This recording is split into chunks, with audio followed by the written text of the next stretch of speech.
어서 오세요. 이야기 속으로입니다. 지금 구독해 주시고 오늘의 옛날 이야기를 바로 시작하겠습니다. 조선 순조 6년 늦가을 강원도 깊은 산골 어느 초가집. 촛불 하나만이 어둠을 밝히는 방 안에서 박씨 부인이 제사상 앞에 무릎 꿇고 흐느끼고 있었습니다. 오늘은 죽은 아들 동희의 3년째 기일이었습니다. 제사상에는 보리밥 한 그릇과 된장국 한 사발, 그리고 아들이 생전에 좋아하던 도토리묵 한 접시가 초라하게 놓여 있었습니다. 박씨 부인의 울음소리가 깊은 밤 산골에 스며들고 있을 때 갑자기 대문 두드리는 소리가 들려왔습니다. 나무꾼이 고개를 들었습니다. 이 깊은 밤에 누가 찾아온단 말인가. 그는 천천히 일어나 문 쪽으로 걸어갔고 삐걱거리는 나무 문을 열었습니다.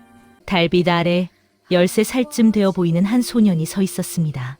나무꾼의 손에서 문고리가 떨어질 뻔했습니다. 그 얼굴은 3년 전 10살에 세상을 떠난 아들 동희와 똑같았습니다. 소년은 떨리는 목소리로 입을 열었습니다. 아버지, 저 동희예요. 집에 왔어요. 뒤에서 박씨 부인이 비명에 가까운 소리를 질렀습니다. 동희야, 우리 동희가 맞구나. 그녀는 달려나와 소년을 끌어안았고 소년은 어머니의 품에 안긴 채 조용히 말했습니다. 소년 어머니, 그리웠어요. 너무 그리웠어요. 나무꾼과 박씨 부인은 그 자리에 주저앉아 소년을 끌어안으며 울었습니다.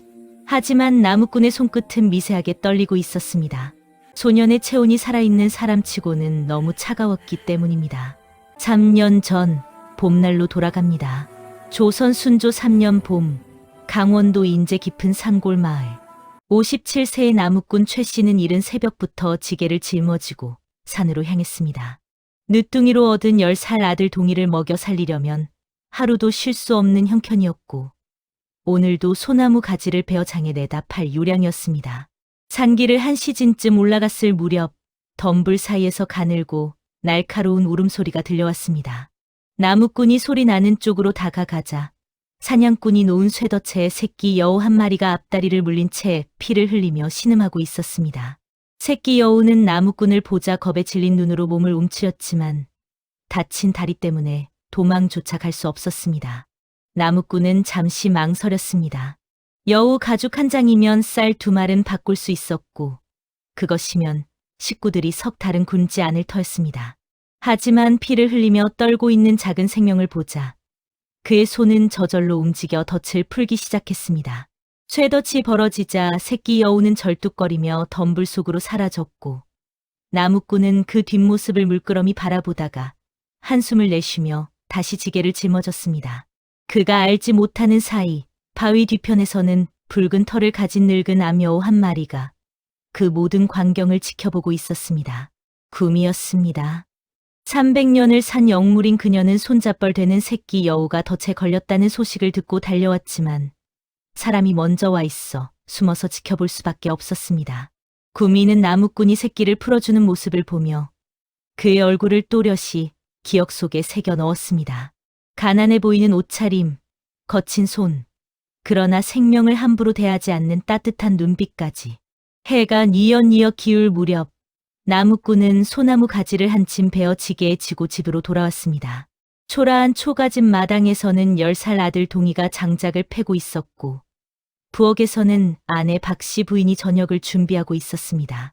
동희는 아버지를 보자 환하게 웃으며 달려와 지게를 받쳐주려 했고 나무꾼은 아들의 머리를 쓰다듬으며 안으로 들어섰습니다. 저녁상에는 보리밥과 된장국 그리고 산에서 캐온 나물 몇 가지가 전부였지만 세 식구는 마주 앉아 정답게 저녁을 먹었습니다. 동희가 숟가락을 들며 아버지에게 물었습니다. 동희 아버지, 오늘은 산에서 무얼 보셨어요? 나무꾼은 잠시 망설이다가 새끼 여우 이야기를 들려주었습니다. 덫에 걸린 여우를 풀어주었다는 말에 박씨 부인이 한숨을 내쉬며 고개를 저었습니다. 여우 가죽이면 쌀로 바꿀 수 있었을 텐데 그래도 생명을 살렸으니 복은 받겠지요. 동희는 오히려 아버지의 손을 꼭 잡으며 밝게 웃었습니다. 아버지는 참 좋으신 분이에요. 선생님 말씀처럼 모든 생명은 귀한 거래요. 나무꾼은 아들의 말에 가슴 한쪽이 따뜻해지는 것을 느끼며 거친 손으로 아들의 머리를 다시 한번 쓰다듬었습니다. 가난하지만 이렇게 서로를 아끼며 살아갈 수 있다면 그것으로 충분했습니다. 그렇게 한 달이 흘렀습니다. 나무꾼은 여전히 날마다 산으로 나무를 하러 갔고 동이는 마을 서당에서 글을 배우며 자라났습니다. 박 씨 부인은 삼배를 짜고 밭을 일구며 살림을 꾸려갔습니다. 비록 하루하루가 고되었지만 세 식구는 서로 얼굴을 보며 웃을 수 있었고 그 웃음은 초라한 초가집을 가득 채웠습니다. 어느 날 저녁 나무꾼이 장에서 돌아오는 길에 마을 어귀 주막에 들렀습니다. 주막 주인 김서방이 술상을 내오며 심각한 표정으로 말을 꺼냈습니다. 최서방 자네 들었나? 한양에서 괴질이 돌고 있다더군. 하루에도 수십 명씩 죽어나간다던데. 나무꾼의 얼굴이 굳어졌습니다. 괴질, 즉 콜레라는 한번 퍼지기 시작하면 마을 하나를 통째로 삼켜버리는 무서운 병이었습니다. 김서방은 술잔을 기울이며 덧붙였습니다. 경상도와 충청도를 거쳐 이리로 올라오고 있다 하니 조심해야 할 게야. 특히 아이들이 위험하다더군. 나무꾼은 술잔을 내려놓으며 급히 자리에서 일어났습니다. 집으로 돌아가는 그의 발걸음은 평소보다 훨씬 빨랐고 가슴 속에서는 불길한 예감이 고개를 들기 시작했습니다. 집에 도착하자 동이가 마당에서 놀고 있었고 나무꾼은 아들을 꼭 껴안았습니다. 동이야, 앞으로 마을에 함부로 나가지 마라. 몸이 조금이라도 안 좋으면 바로 말하고. 동이는 아버지의 진지한 표정에 고개를 끄덕였지만 무슨 일인지 영문을 알 수 없었습니다. 나무꾼은 아들을 안은 채 하늘을 올려다보았습니다. 봄날의 하늘은 맑고 푸르렀지만 그의 가슴 속에는 먹구름이 끼기 시작하고 있었습니다. 그날 밤 산속 깊은 곳에서는 구미가 다친 다리가 다 나은 손자 여우를 데리고 나무꾼의 집을 멀리서 바라보고 있었습니다. 은혜는 반드시 갚아야 한다고 구미는 조용히 중얼거렸습니다. 그의 여름이 시작될 무렵 괴질은 마침내 강원도 산골까지 올라왔습니다. 처음에는 이웃 마을에서 한두 명씩 쓰러진다는 소문이었습니다. 하지만 보름도 지나지 않아 나무꾼이 사는 마을에도 첫 환자가 생겼고 그 후로는 하루가 멀다 하고 사람들이 쓰러지기 시작했습니다. 고열에 시달리다가 토하고 설사를 하며 탈진해 죽어가는 이들을 보며 마을 사람들은 공포에 떨었습니다. 우물물을 끓여 마시고 집 안에 쑥을 태우고 대문 앞에 붉은 천을 걸어두었지만 괴질은 가리지 않고 사람들을 덮쳤습니다. 나무꾼 내외는 동이를 집 밖으로 내보내지 않았습니다. 서당도 쉬게 하고 마당에서조차 놀지 못하게 했습니다. 동이는 답답해하며 문틈으로 밖을 내다보았지만 부모의 엄한 말에 고분고분 방 안에 머물렀습니다. 나무꾼은 산에 나무를 하러 가는 것도 줄이고 가능한 한 집에 머물며 아들을 지켰습니다. 박 씨 부인은 매일 아침 우물물을 길어다 끓이고 동이의 이마에 손을 대어 열이 없는지 수시로 확인했습니다. 한 달이 지났습니다. 마을에서는 이미 15명이 목숨을 잃었고 장례치를 겨를도 없이 서둘러 땅에 묻어야 했습니다. 나무꾼 집만은 세 식구 모두 무사했고 박 씨 부인은 날마다 산신령께 기도를 올렸습니다. 하지만 불행은 예고 없이 찾아왔습니다.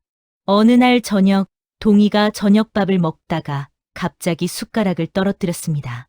나무꾼과 박 씨 부인이 놀라 쳐다보자 동이는 창백한 얼굴로 말했습니다. 어머니 머리가 아파요. 그리고 춥고 박 씨 부인의 얼굴이 하얗게 질렸습니다.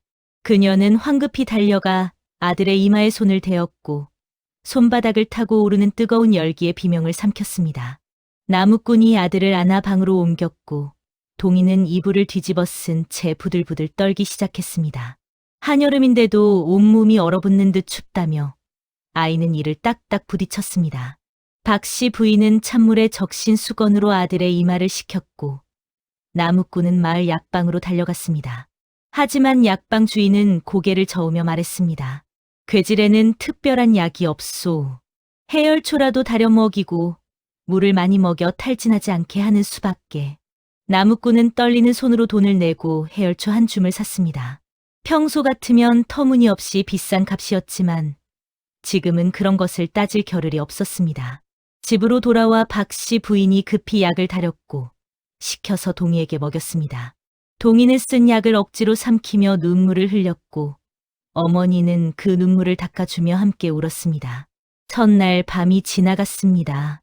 동희는 고열에 시달리며 헛소리를 했고 가끔 눈을 뜨면 부모를 알아보지 못하는 듯 멍한 눈빛으로 허공을 바라보았습니다. 나무꾼과 박씨 부인은 한숨도 자지 못하고 아들 곁을 지켰으며 물을 먹이고 이마를 식히기를 되풀이했습니다. 둘째 날이 되자 동희는 토하기 시작했고 먹은 것이 없어 쓸개물만 토해냈습니다.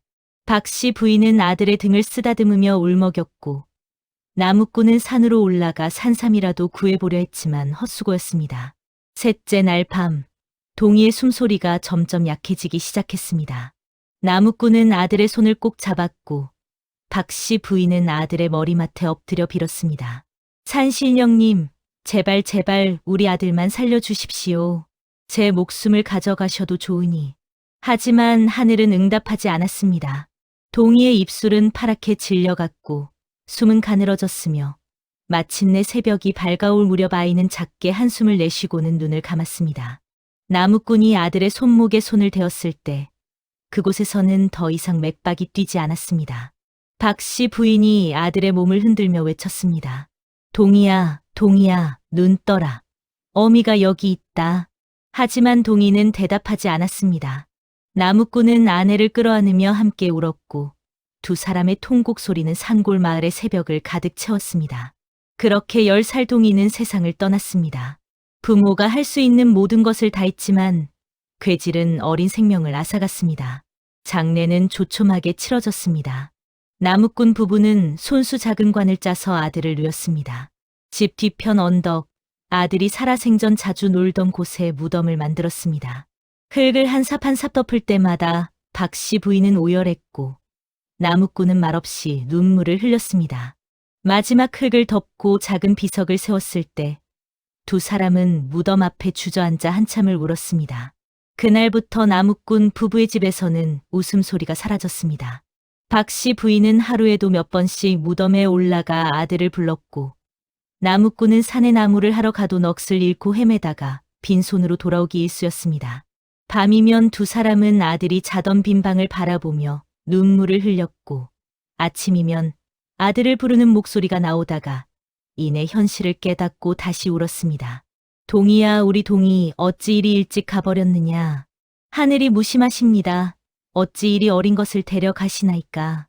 두 사람의 탄식은 초가집을 맴돌았지만 돌아오는 것은 메아리뿐이었습니다. 집 뒤편 숲속에 어린 손자 여우를 데리고 온 구미는 나무꾼 부부의 슬픔을 보며 깊은 한숨을 내쉬었습니다. 구미는 죽은 동희의 모습을 또렷이 기억 속에 새겨 넣었습니다. 까무잡잡한 얼굴, 총명한 눈빛, 부모를 향한 따뜻한 미소까지. 그리고 손자 여우를 데리고 깊은 산속으로 들어가며 조용히 중얼거렸습니다. 죽은 아이를 되살릴 수는 없지만 그 슬픔을 달래줄 수는 있을 것이라고. 손자 여우에게 죽은 아이의 모습을 가르치고 그 마음을 전해주면 된다고. 비록 진짜는 아닐지언정 부모의 가슴에 다시 온기를 불어넣어 줄 수 있을 것이라고. 구미와 손자 여우의 긴 준비가 시작되었습니다. 동희가 세상을 떠난 후 시간은 흘렀지만 나무꾼 부부의 슬픔은 조금도 옅어지지 않았습니다. 첫 번째 해가 지나가는 동안 두 사람의 입에서는 말이 사라졌습니다. 아침에 일어나 마주 보아도 인사 한마디 나누지 않았고 저녁밥을 먹을 때도 숟가락 부딪는 소리만이 정막을 깼습니다. 나무꾼은 여전히 산으로 나무를 하러 갔지만 예전처럼 부지런하지 못했습니다. 나무를 베다가도 문득 아들이 생각나면 도끼를 내려놓고 한참을 멍하니 앉아 있었고 해가 중천에 떠 있어도 겨우 반쯤을 채워 돌아오기 일쑤였습니다. 살림은 점점 어려워졌지만 두 사람은 그것조차 신경 쓸 겨를이 없었습니다. 그렇게 박씨 부인은 날마다 산신각으로 향했습니다. 집 뒤편 언덕 위 작은 돌무더기로 만들어진 산신각 앞에 무릎을 꿇고 빌기를 되풀이했습니다. 처음에는 아들의 명복을 빌었지만 시간이 지나면서 그 기도는 점점 절박해졌습니다. 산신령님, 제발 제 아들을 돌려주십시오.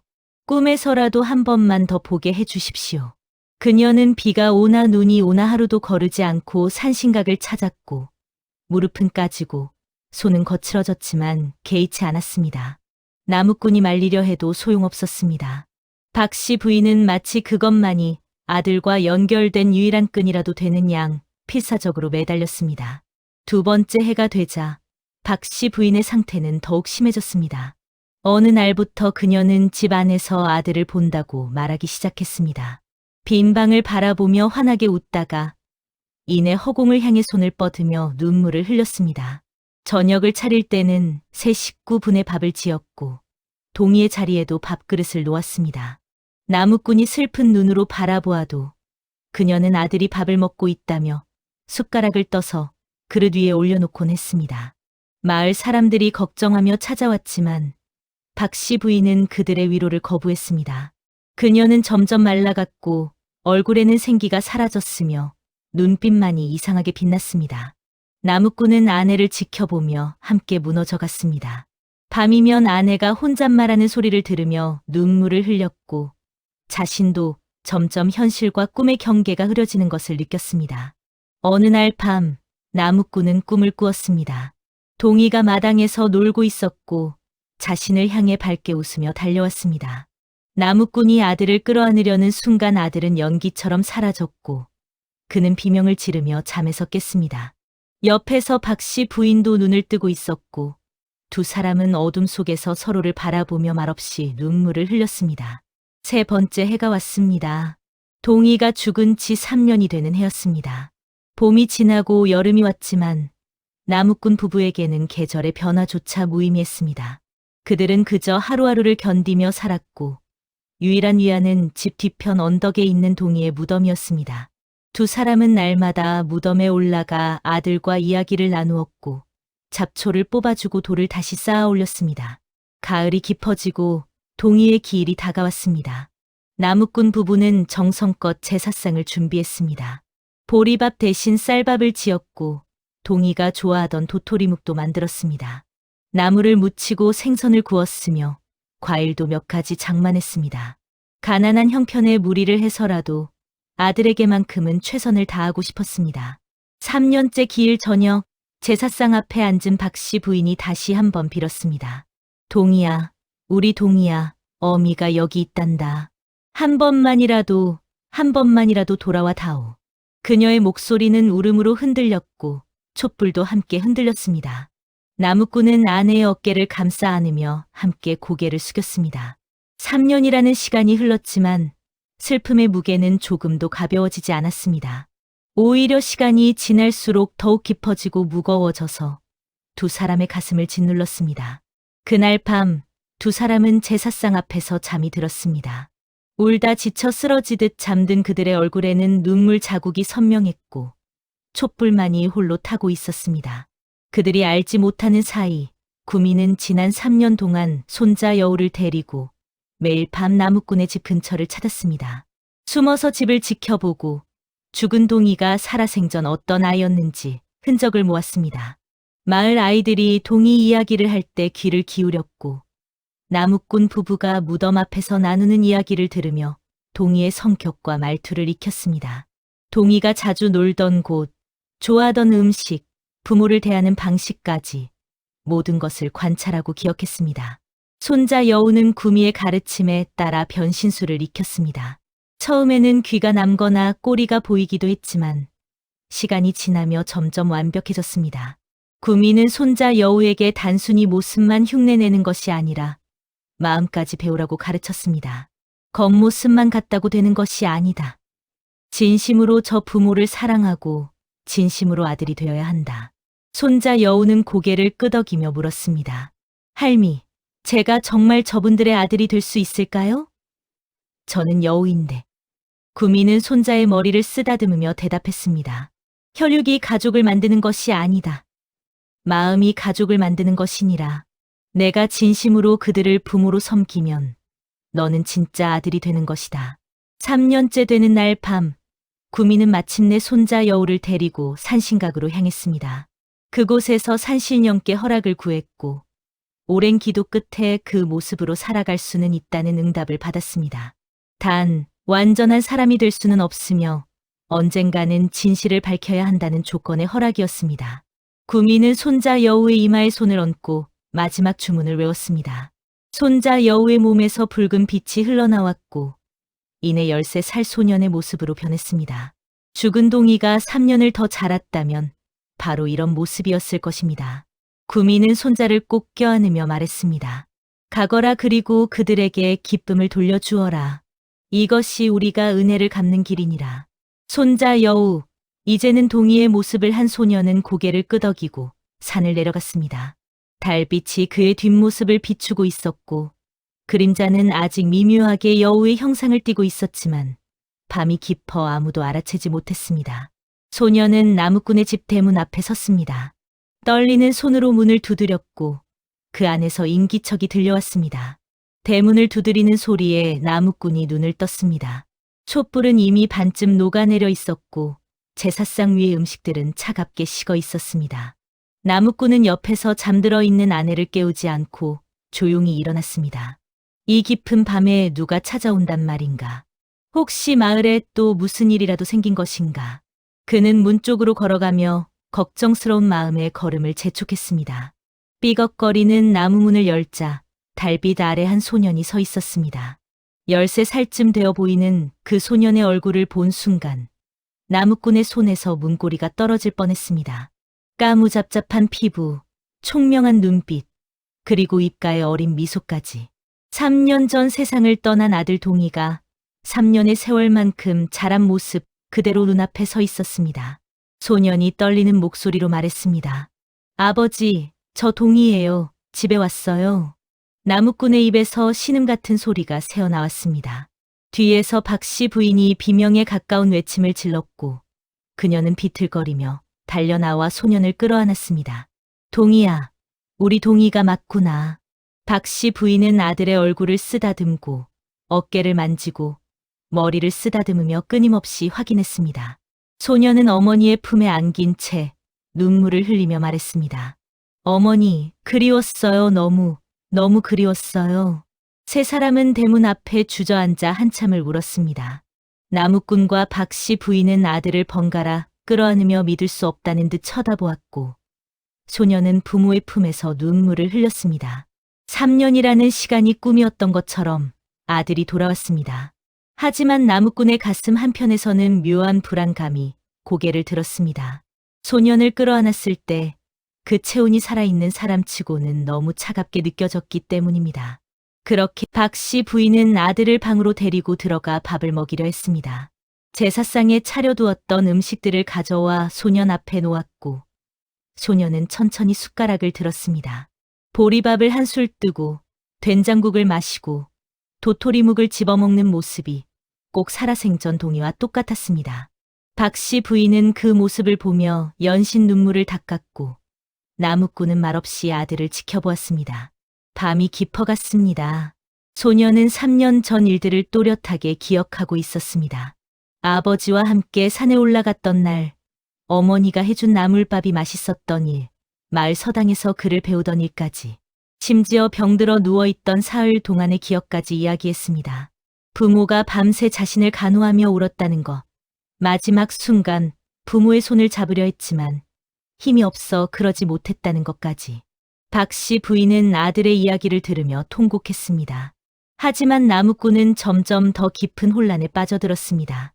죽은 아들이 3년 만에 돌아왔다는 것부터가 말이 되지 않았고 모든 것을 기억한다는 것도 이상했습니다. 하지만 눈앞의 소녀는 분명 동이었고 아내는 이미 아들을 완전히 받아들인 듯했습니다. 사흘이 지났습니다. 소녀는 집안일을 도왔고 나무를 했으며 부모에게 효도했습니다. 마을 사람들이 소문을 듣고 찾아왔지만 소녀는 그들과도 자연스럽게 어울렸습니다. 모든 것이 완벽했습니다. 너무 완벽해서 오히려 불안했습니다. 사흘째 되던 날 저녁, 낯선 노파 하나가 집을 찾아왔습니다. 흰 머리에 자애로운 눈빛을 가진 노파는 정중히 인사를 건넸고 나무꾼 부부 앞에 무릎을 꿇었습니다. 소녀는 노파를 보자 고개를 숙였고 노파는 그런 소년을 다정하게 바라보았습니다.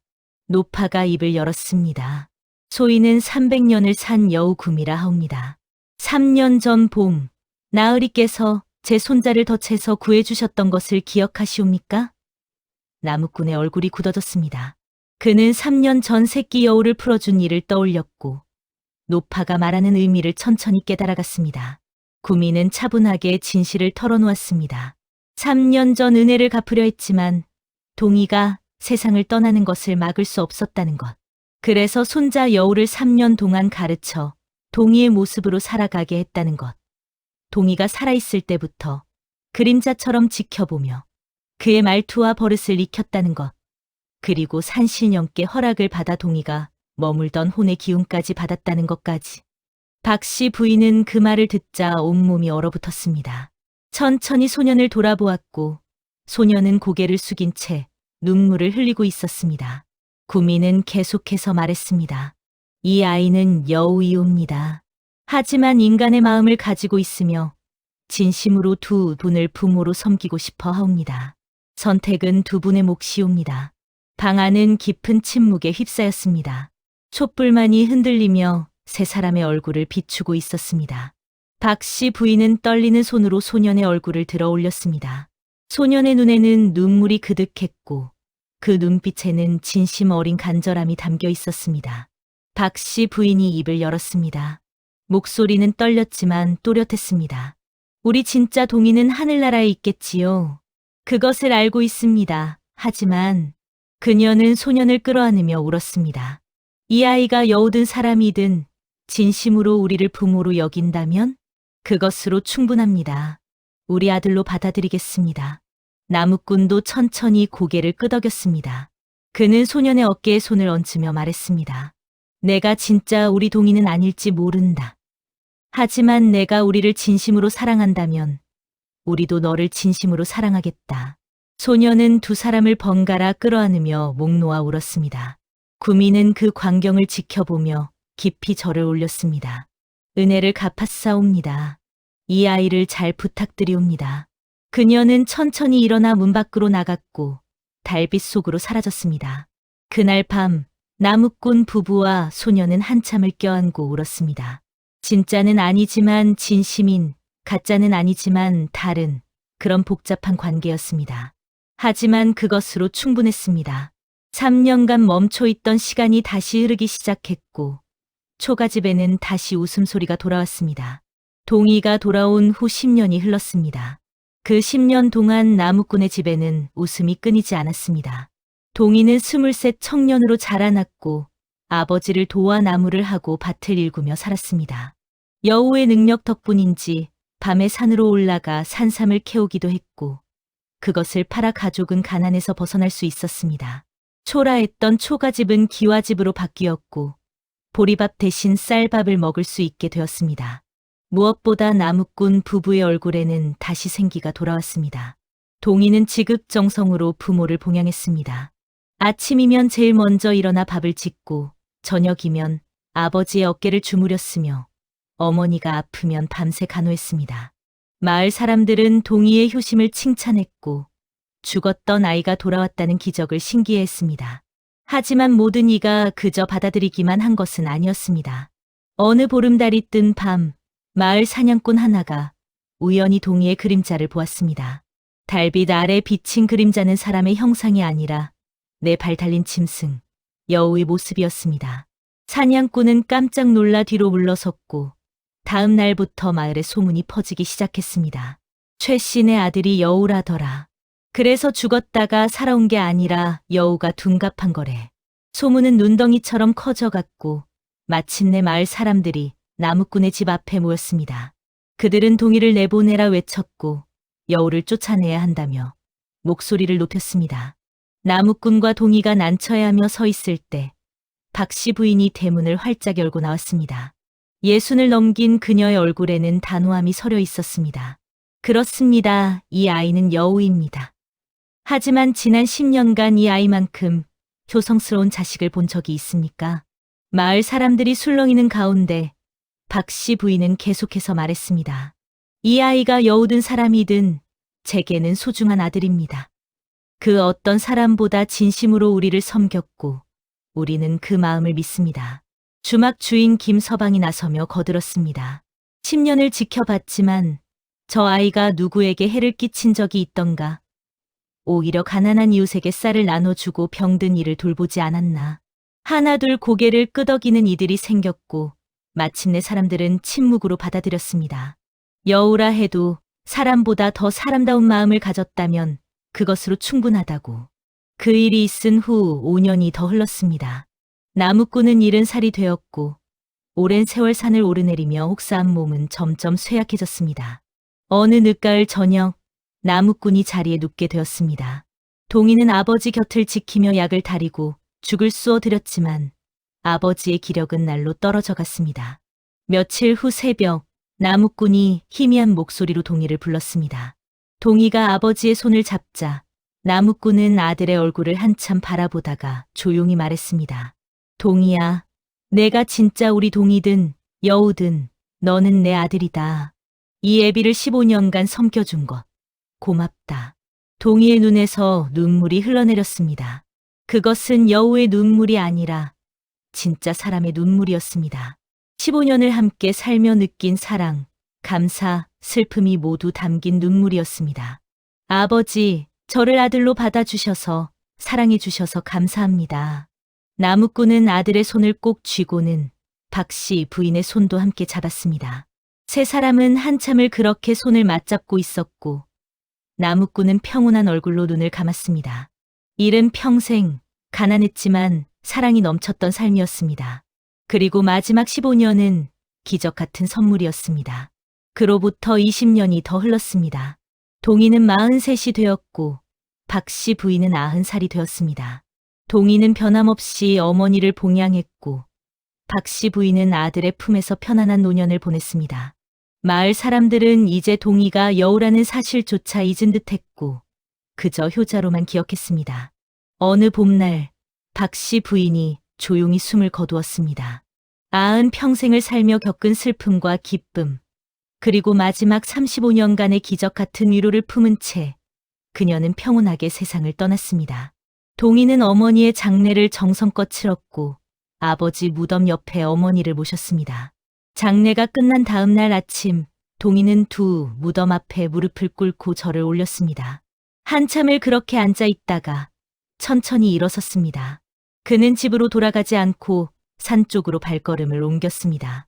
마을 사람들은 동이가 산으로 올라가는 뒷모습을 지켜보았고 그것이 마지막이라는 것을 알았습니다. 깊은 산속에서 동이는 천천히 여우의 모습으로 돌아갔습니다. 35년간 사람으로 살았지만 이제는 본래의 모습으로 돌아갈 때였습니다. 하지만 그의 마음속에는 여전히 부모님에 대한 사랑이 가득했고 그 사랑은 결코 사라지지 않았습니다. 세월이 흘렀습니다. 10년이 지나고 20년이 지나고 30년이 흘렀습니다. 나무꾼 부부의 무덤은 마을 사람들이 돌보았고 해마다 봄이 오면 꽃을 심어주었습니다. 그런데 이상한 일이 있었습니다.